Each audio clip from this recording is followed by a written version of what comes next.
rústica. Ah, então.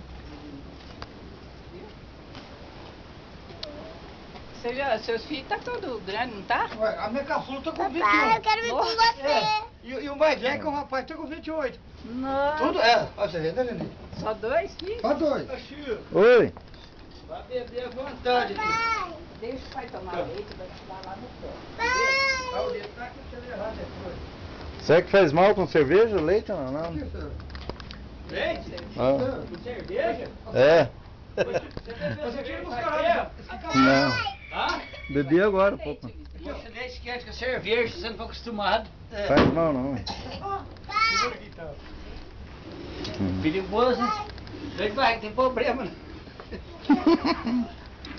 Hã?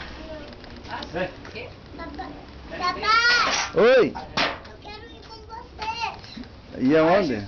Mas deve beber do Zé Rimar, Ó, o Zé vai mamar. Cadê a cerveja? Eu quero ir com meu pai. É, mas você tem medo? Esse rapazinho é igual o Chico, não é, Zé? Forte, rapazinho.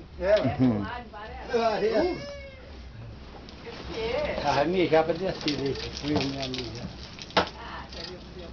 Você tem amigo lá que não tem contato assim, Chico? Como assim? Que não vê assim, de perto, quando nós tá vendo aqui? Aí mostra pra eles, lá, pensa novidade, né? Porque Ah, sim, às vezes é. não tem contato assim. Tem, nossa.